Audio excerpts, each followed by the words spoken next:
Welcome to the Ask Historians podcast. Alright, ladies and gents, welcome back to another episode of Ask Historians podcast. My name's Celebreth, back for some more, and this time I'm going to be doing more of a solo podcast than anything else. One of the favorite questions that we get on the site, and just me personally, is what's going on with Roman government? Is it similar to the United States government at a state level? Are we following the patterns of the past that led to the downfall of one of the greatest states ever known? Well, I'm here to sort of answer that question, and if you really want a spoiler alert, the answer is essentially no. The United States government is absolutely, fundamentally different from its Roman predecessor. But to start that off, I know we have a lot of foreign viewers, such as Europeans, Australians, probably Asians of some sort, way, shape, or form. So, a quick description of the United States government. The Senate is part of the legislative branch that passes laws. The executive branch is composed of one man, the President of the United States, and the judicial branch is split into the different courts. And at the top of that is the United States Supreme Court. The Roman system, on the other hand, is absolutely, fundamentally so different that I'm going to have to go ahead and start at the very, very beginning of it to help you guys understand. The first thing to understand is that Roman government wasn't static throughout the ages. You don't have just one system going strong for 500 years. The system constantly evolved based on what was going on socially, economically, and especially politically. Politics were always a huge deal in Rome, and probably one of the biggest reasons for the fall of the Republic, per se, was the fact that their way of adapting their political system was more of a bandaid system than anything else. If something went wrong, say the lower classes were unhappy at their representation, well, there's an easy way to fix that. Let's just go ahead and give them a few little tidbits and keep going on with life. Seems relatively easy, right? Well, as we can probably tell, that didn't work out too well for the Romans in the end.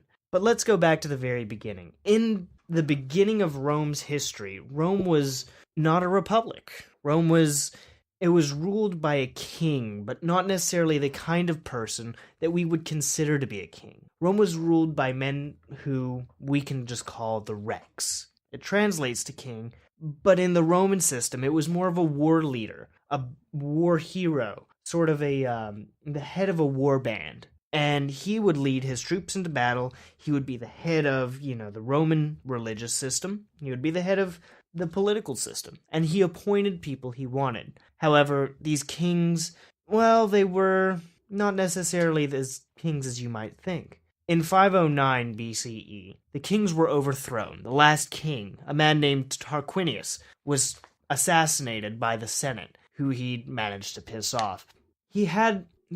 Funnily enough, Tarquinius, however much of a bad reputation he gets with Roman historians, most especially Titus Livius, also known as Livy, Livy was a heavy aristocrat. He favored the aristocrats in everything they did, and generally the lower classes didn't get that much of a voice from him. But if you read between the lines, Tarquinius wasn't that unpopular with the plebeian class or the lower classes. He did quite a few things for him, such as creating the Cloaca Maxima, which was the great sewer of Rome. Now, the Cloaca Maxima had the wonderful side effect of draining the swamp that was right in the middle of those 7 hills of Rome. And when you had the swamp drained, you had, this nice piece of flat land right in the middle of the 7 hills of Rome. So there you have almost a heart of Rome pre-made, and that's what the Romans did with that area. They created the Forum, and Tarquinius was the creator of the Forum.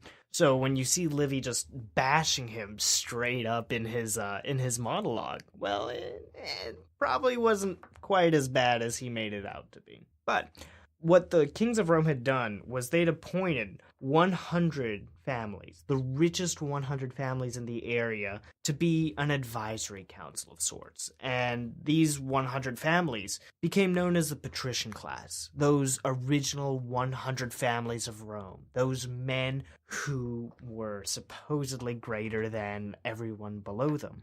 That was the patrician class. Well, Unfortunately, the kingship didn't last forever, and you still have these great families that were an advisory council to the kings. And the name of that advisory council was something called the Senate. Obviously, it's slightly different from the Senate that we know today. The Senate that can pass laws, that debates, that does all sorts of those things. But it was a different time, it was a different place. So when I say Senate in the Roman sense, always remember that the Senate was not the Senate that we know today. It wasn't a House of Representatives and a Senate, and they get together and pass laws, or two houses of parliament. It was an advisory body. It was a council of elders more than anything else.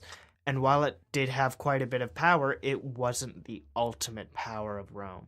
Well, on paper at least. So, we start off by having these 100 men in the Senate. Well, they kick out the kings of Rome, and they're the only power left. We have 100 men as the sole power. Well, they were sort of like that classical, actual evil villain stereotype. They didn't want direct power. They wanted to be the power behind the face of the power. So, they came up with a new system of government. And the first gentleman to do this was one of the first consuls of Rome. And we'll get into what a consul is in just a minute. His name was Lucius Junius Brutus, the man who assassinated Tarquinius. The Brutus will come in at a later date. But for now, we'll keep it at that. So, let's see. First off, 509 BC. We have something that started to come up. It was called the cursus honorum. That means, in English, the course of honors. And the course of honors, it was essentially almost a rank up system, where you had to hold a lower rank before you headed to the higher rank, so you could head to a higher rank than that, and finally a higher rank. It started out with the lowest rank of all, which was the Quaystur. The Quaystur, it was still a relatively prestigious office, especially if you look at it in a modern context. But you were expected, if you were going to be a Roman politician, you were expected to get these offices at a certain age. The Quaystur being the first possible class you could really get into on the course of honors, simplifying it, of course. It was expected that you would reach that office at the age of 28. The age of 28, you were mature enough to make informed decisions, and yet you were still young enough to have quite a bit of your life ahead of you. And what the Quaystur would do would be he would supervise the treasury, essentially. He did financial matters, and he had the powers, I don't want to say of inquisition, but definitely investigative powers. Think of almost an IRS agent. He's not a judge, but he can certainly investigate you if he thinks something's going wrong. Now, the Quaystors would be assigned to higher magistrates above them, and the Quaystors would be able to investigate them if absolutely necessary, but in general, what they did was they just took care of their finances, such as, their army, their officers, pay, the nitty-gritty stuff that needed doing, but could be relegated to a relatively low magistracy, and they could take care of that. Well, once you were finished with your quaestorship, each magistracy lasted for 1 year, so you were 29 when you finished your quaestorship. You would have a couple of years to make yourself more well-known, and so that you could get elected to the next rank of office when you were 31. And that rank was the aedile, the Aedile, aedile.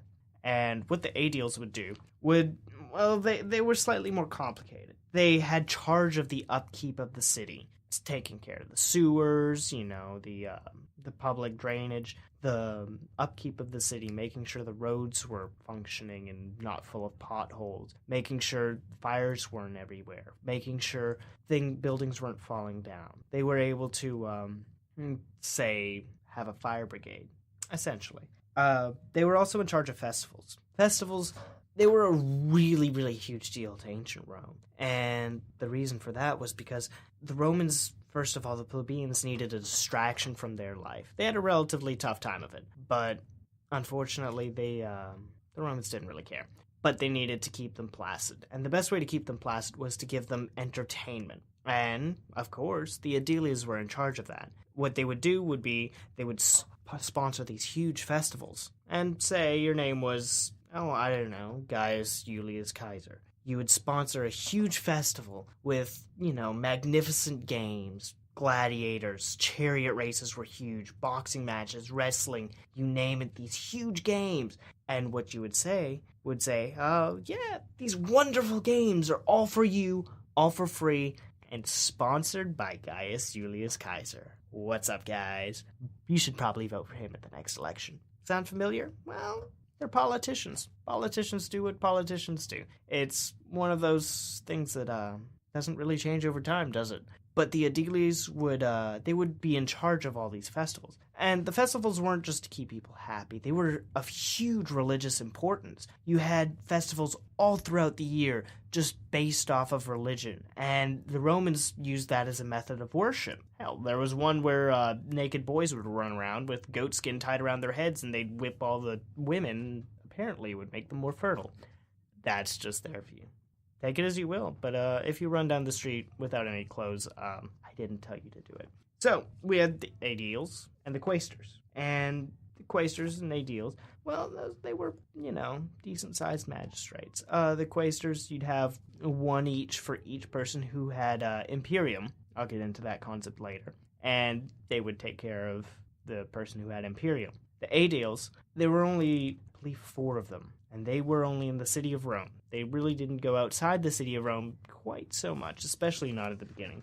And then the next rank up. This was expected you get to this rank at about age 34. And this is the praetorship. The praetorship is rather more important than the aedile or the quaestor because the praetors had Imperium, which I'll go ahead and explain here. Imperium was, the best way of describing it would be the power of life or death. You had ultimate power within your authority to exercise that authority and carry out whatever you needed to get carried out. The biggest symbol of Imperium was having a certain number of lictors, and these lictors were similar to bodyguards. They would carry around these bundles of sticks wrapped around an axe, and they would call this the fasces, and it was their symbol of power, essentially. They had the power to punish and to kill. Punish with beating by rods, and killing with an axe. It's an ancient, traditional item, and the Romans loved their ancient traditions. They just loved it.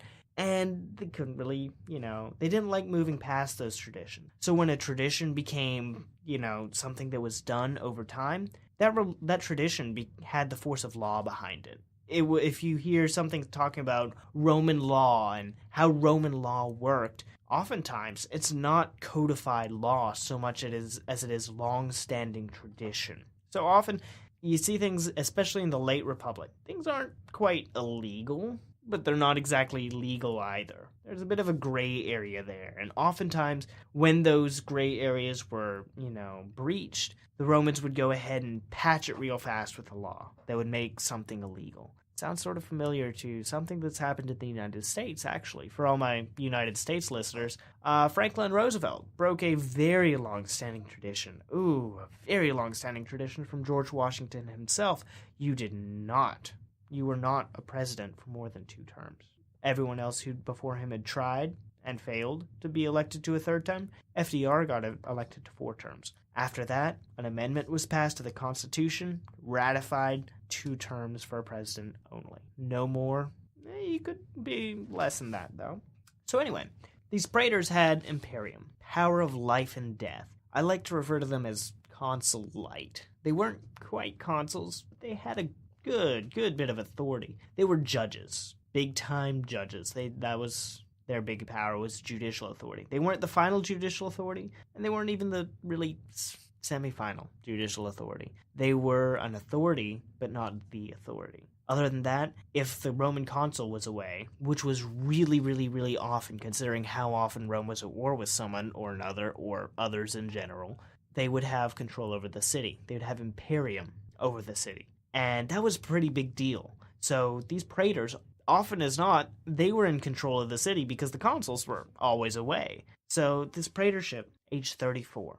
And then at age 38, you had the ultimate not quite the ultimate, but the top magistracy of the Cursus Honorum would be Well, the consul. And the consul's often compared to the modern-day president of the United States. He was the top magistrate. He had the power of veto. And the power of veto was a really big deal because the Romans wanted to make sure when they did their government system that no one person would end up with too much power. Not only were they adamantly against kings, if you told the Romans they had a king, even in the empire, you were risking getting your ass kicked because they did not want to hear that they had a king. They did not have a king. They were Roman. Romans did not have kings.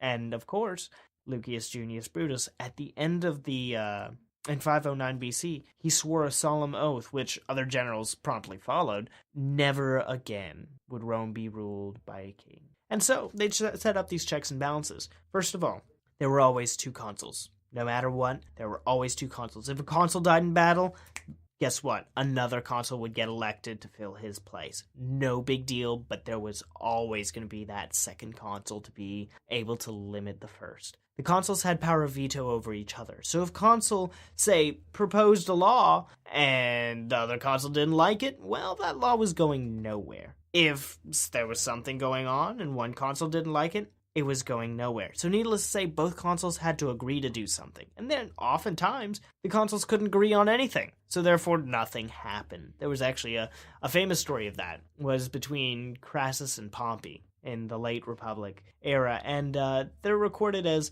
I believe it's in Plutarch's Life of Crassus. He goes ahead and records it as nothing of import was established during their consulship because they just hated each other that much and they vetoed everything the other guy tried to do. In fact, the only thing of import that was established during those consulships was a big feast. And during that feast, one of the equestrian class stood up. He was a bit drunk and he said, hey, you know what? I had a dream last night, guys. I had a dream that Crassus and Pompey actually got along. You can imagine the laughter afterwards, but Crassus, ever the consummate politician, just stood up and said, hey, I'm willing to make peace with this guy, even though, he's too young to shave, and he's a young, snippet, upstart, jerk face. Yeah, they didn't get along very well at all.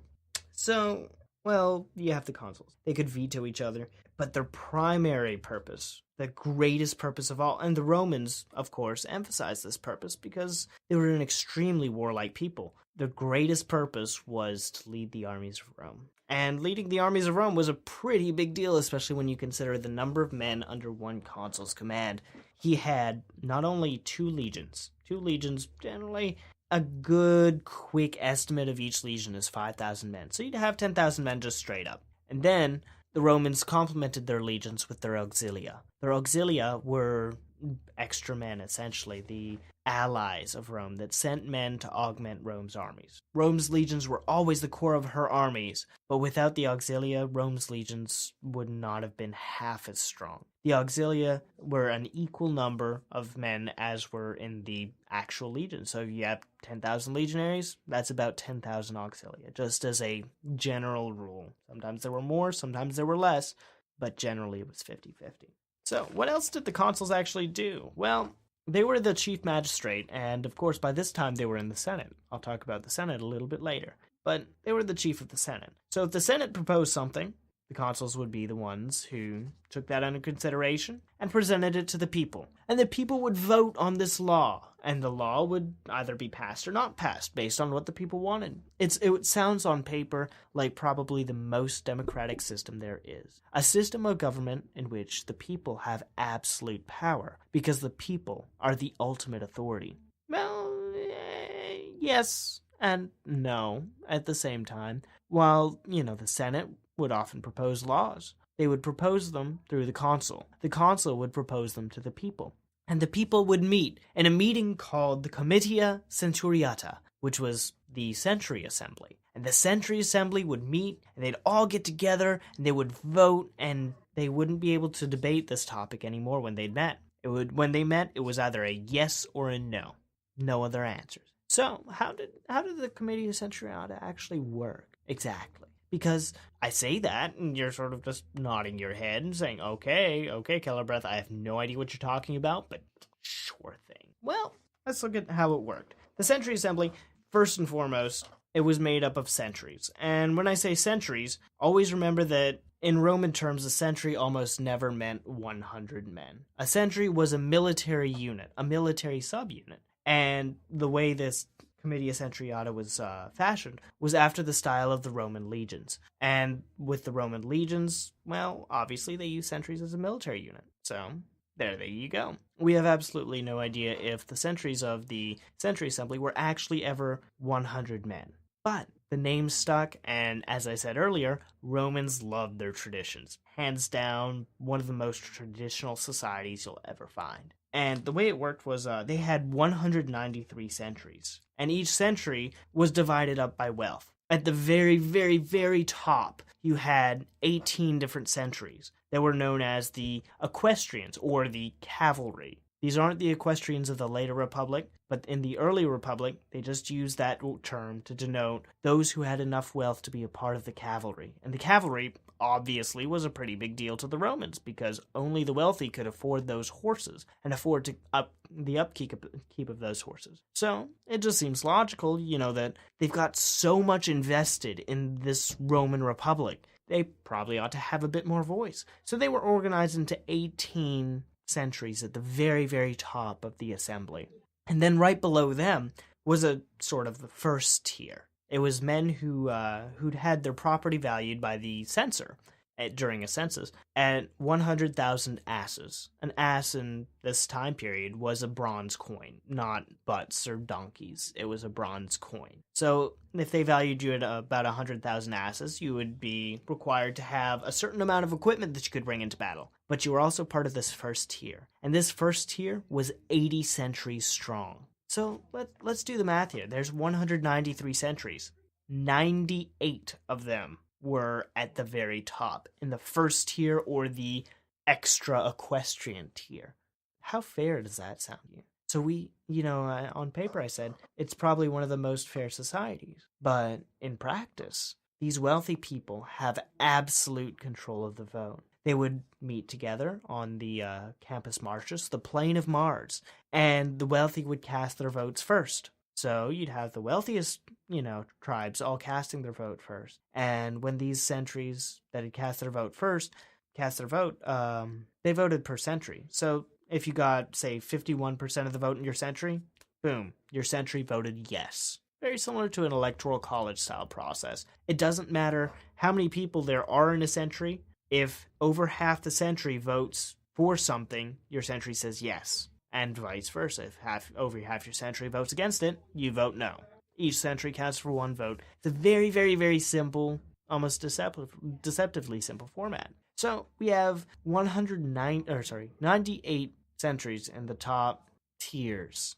And then after that, we have the second tier valued at 75,000 asses, and they had 20 centuries. Then the next tier, 50,000 asses, 20 centuries. Next tier, 25,000 asses, 20 centuries. And finally, the lowest tier, the second lowest tier, really, was, the ones valued at 11,000 asses. They were the poor, but not destitute. They still had land, and therefore, their property value was pretty low, but they had 30 centuries, if they would ever get to vote, which they generally wouldn't, because as soon as someone got over 50% of the vote in the Comitia Centuriata, no one else was called to vote because there was no point. So you'd have, 98 centuries. If all of them vote the same way, there's no point in calling the rest of them. There's no point in the rest of them meeting.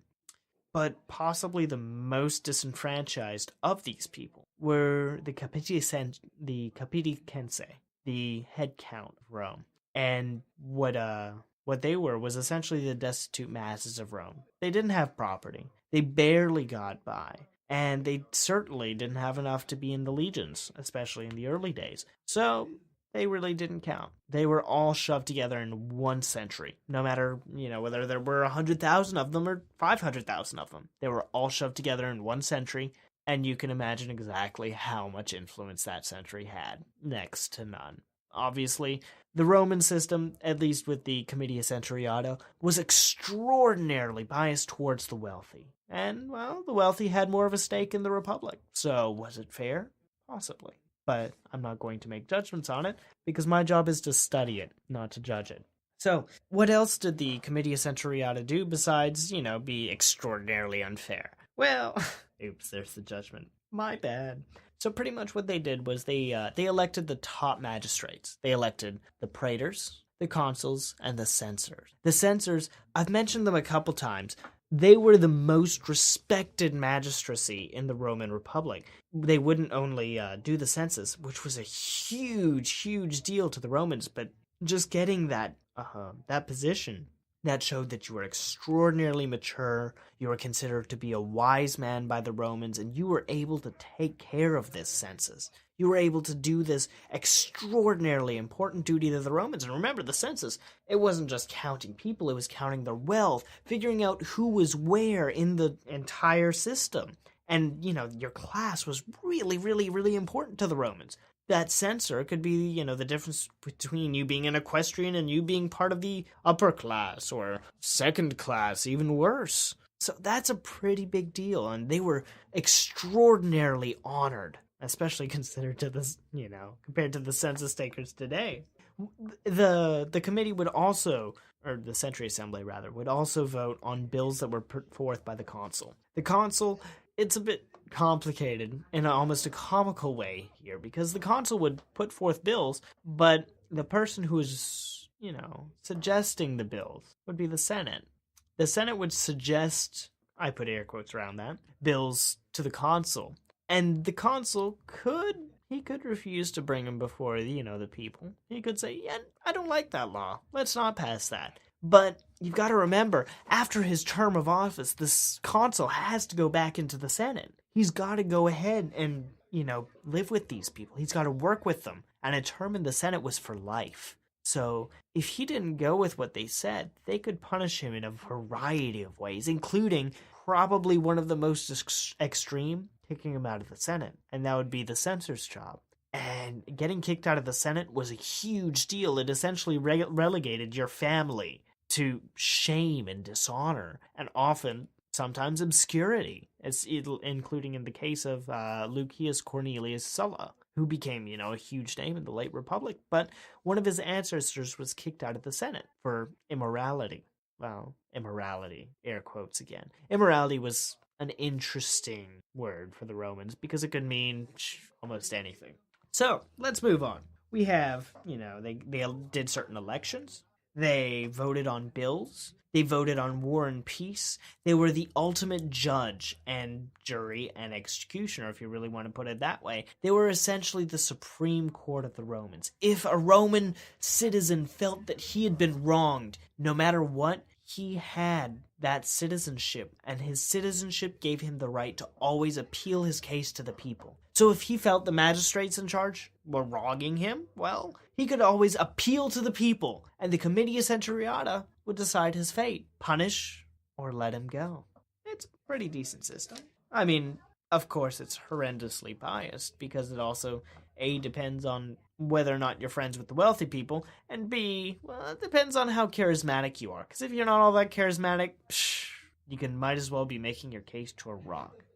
The one thing about the Comitia Centuriata is it was, for better or for worse, the top authority in Rome. That meant the authority of Rome rested, well, on paper, with the people, no matter what. And that's the way the Romans liked it, because they liked having their authority. Now, in other contexts, there was another assembly, and it was called the Tribal Assembly. The Tribal Assembly was divided into 35 different tribes, and this one might be a little bit more close to home, especially for the guys listening to this from the U.S., because the Tribal Assembly was essentially an electoral college. The city of Rome was divided into 4 districts geographically. If you were in one district, you were in that tribe. And then, of course, it was divided into 31 different districts agriculturally and in the hinterlands around Rome. And so, therefore, you have 35 tribes of Rome. And needless to say, these tribes got a little bit muddled really, really, really, really, really quickly, because you were in whatever tribe your father was in. So what happens if your father moves? Well, you're in a different spot, but you're still in your original tribe. So while it was originally divided geographically, those geographical divisions didn't mean much, very, very quickly on. And essentially it was just a different voting rubric. Now, this, obviously, it doesn't seem too terribly biased offhand, because, you know what, you've got 35 different tribes. Great. Wonderful. Fantastic. That's, they're not divided along wealth lines, so how can they really have an overwhelming authority?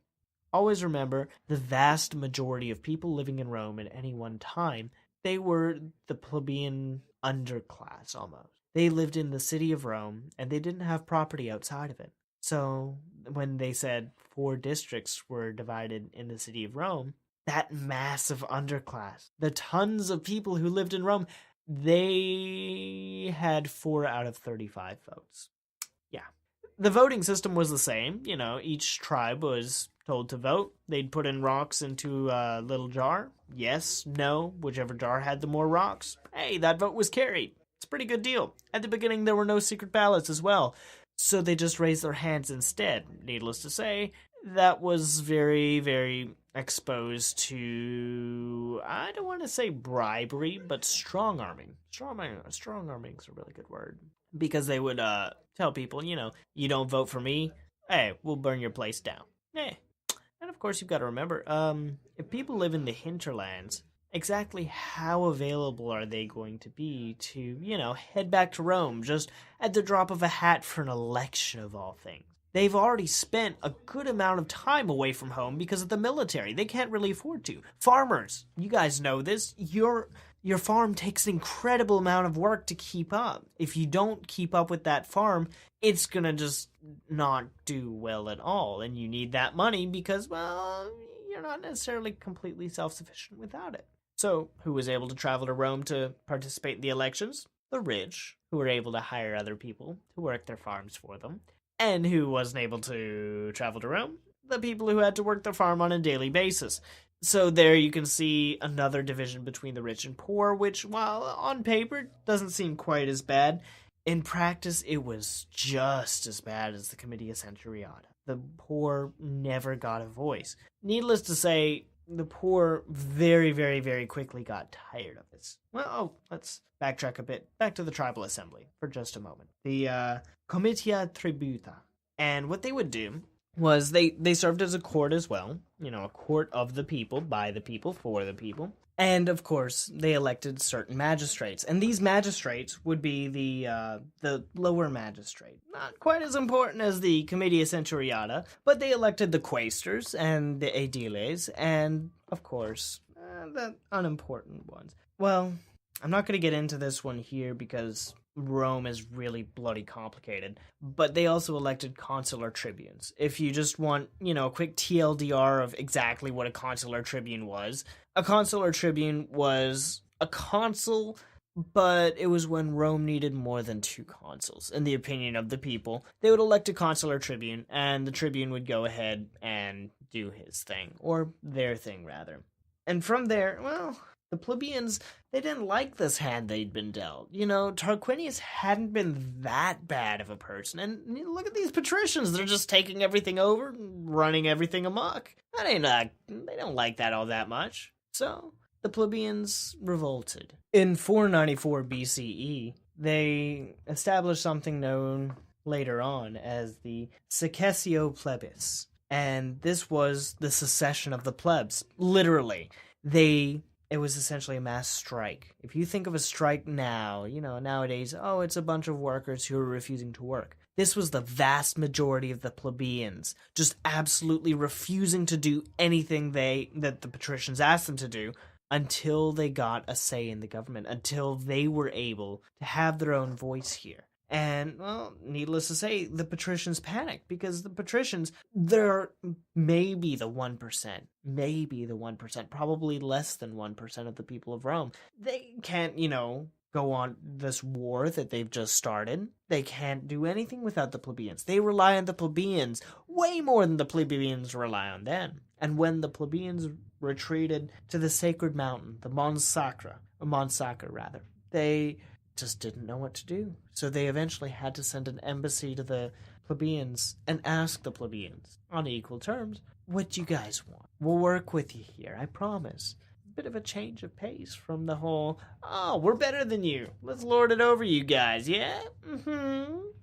Well, the plebeians just they wanted a voice. It doesn't sound like too much on paper. So they established a new office. It was a strange magistracy on the side, sort of. It was known as the Tribune of the Plebs. And starting off, there were only 5 tribunes, but over time it went up to 10. And these tribunes of the plebs were supposed to protect the plebeians from the power of the patricians. It's a great, wonderful, noble calling on paper, and you know what? It really didn't work too badly. Not too terribly badly. I mean, Livy bashes those tribunes all the bloody time, but he's Livy. He's way in favor of the patricians and almost everything he writes. Always remember that when you're reading, if, you do decide to read a bit of Livy after this, always remember that he is extraordinarily biased in favor of one of these sides. The tribunes of the plebs, they were representatives of the plebeians, and they could veto. They had the power of veto over even the consuls. So, obviously, you can imagine the gridlock that ensued, because the consuls no longer just had to try to get each other to agree on something, which wasn't terribly difficult all the time, but they had to get 10 different tribunes to all agree on the same thing. The Romans did like their gridlock. If something was going to change, they wanted to make sure something had an overwhelming majority. If any one person decided to veto, if any one person thought that, a certain law was bad, that law would not get past them. And it was a pretty good deal.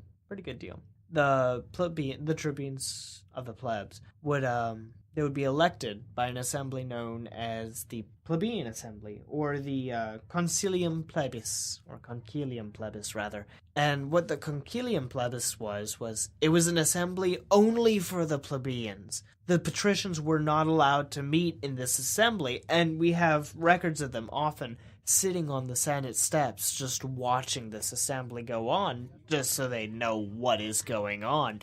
This assembly could pass laws, but they would only apply to the plebeians. So the patricians obviously didn't have to follow these laws, but the patricians barely constituted a percentage, maybe, of the Roman population. Obviously enough, these laws applied to the vast majority of people. And who were to propose those laws? Well, guess who? The plebeian tribunes. You can see how this slowly gets messy. Actually, rather fast gets messy. But, So the plebeian assembly is just another proof of what I was talking about earlier, where I said the Romans were fond of this bandaid style of government, where a good amount of what they did was just to fix the problems that were going on with their own government. So if something went wrong, well, they'd give a quick fix to it. Like the plebeians are rioting?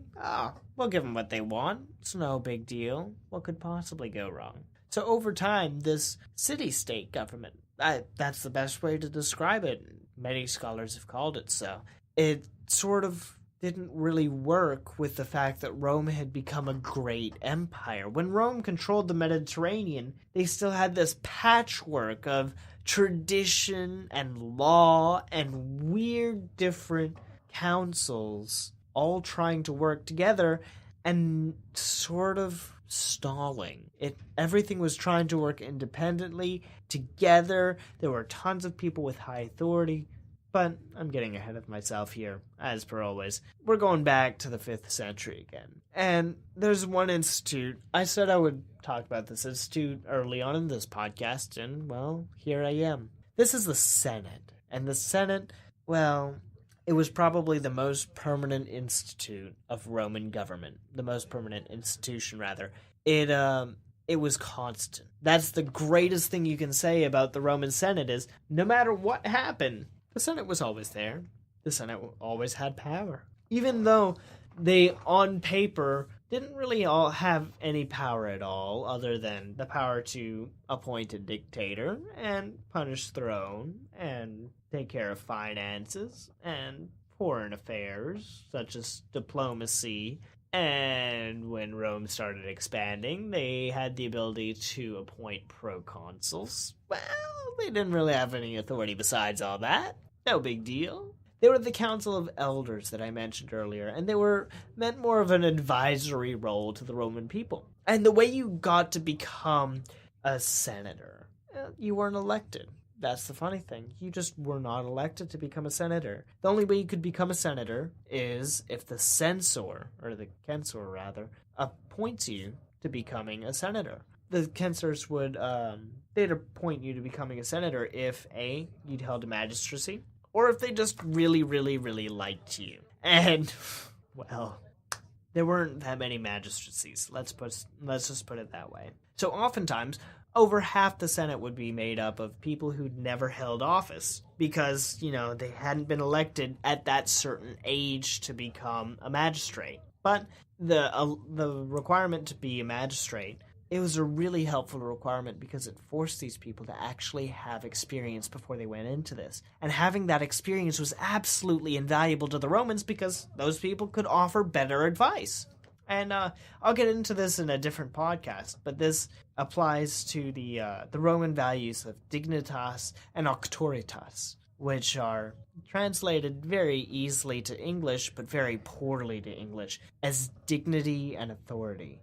Those concepts are very, very shallow in English. It doesn't really capture the Roman feel of dignitas and auctoritas. But again, I'll get to those in a later podcast. I feel like I'm already rambling on a little bit here. The senators could also be removed by a censor. So you can see all this power that the censor had. He was a bloody powerful man. He was able to appoint the senators and remove them in the same breath. Cato the censor was very, very, very, very famous for doing this. I mean, he was sort of an asshole. A traditional asshole, but still an asshole. He removed quite a few senators. And the Senate, again, it didn't pass laws. What they would do is they'd hold discussions. And then they would recommend something to the consul with air quotes. And that recommendation would be passed on to the people. And the people could vote yes or no.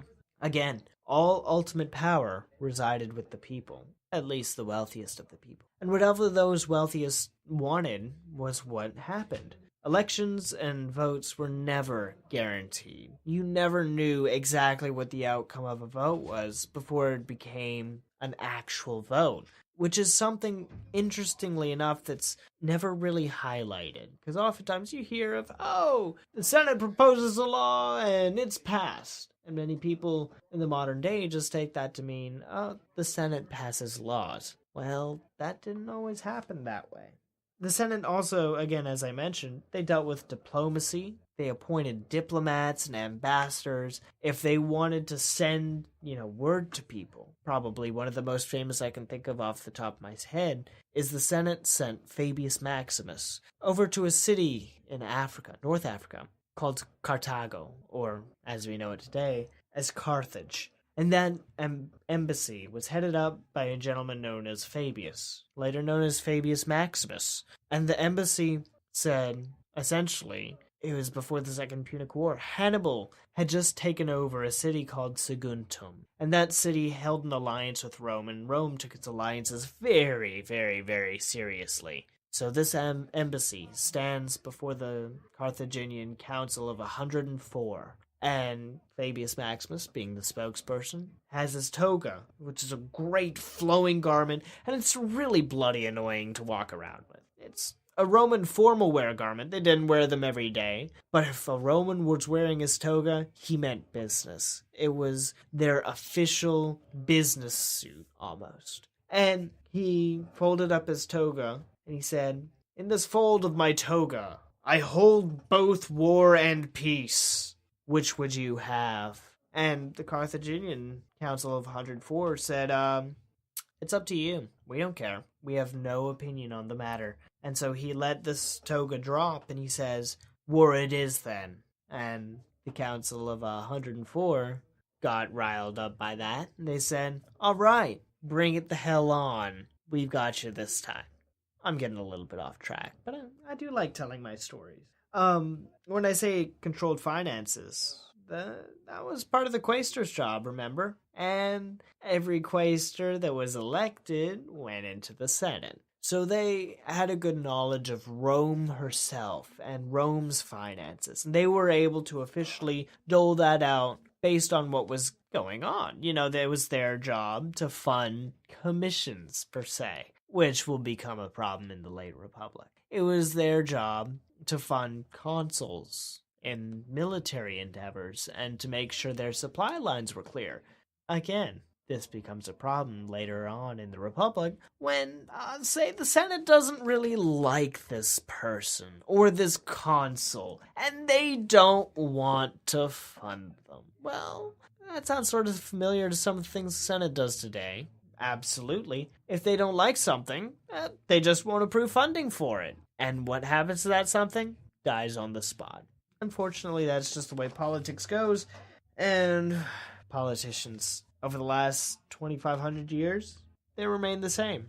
Now again, the Senate started off as 100 men, and after 509 it was increased to about 300, and they were all patricians to begin with. There were no plebeians in the Senate, absolutely not. Only patricians could be involved in the Senate.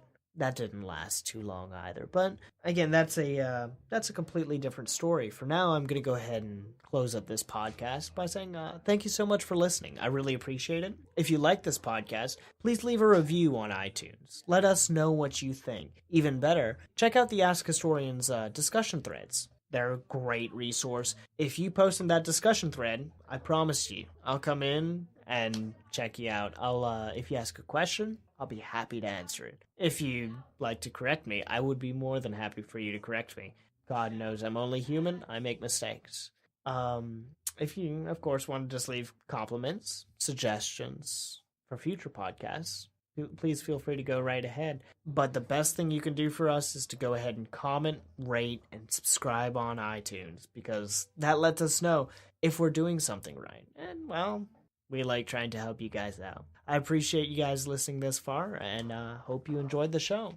You've been listening to the Ask Historians podcast. For more history like this, visit us at reddit.com/r/AskHistorians and ask over 100 historians and enthusiasts anything you wanted to know in history. Find us on Twitter as @AskHistorians and subscribe to the show on iTunes. Or visit askhistorians.libsyn.com. Thank you very much for listening, and join us next time on the Ask Historians podcast.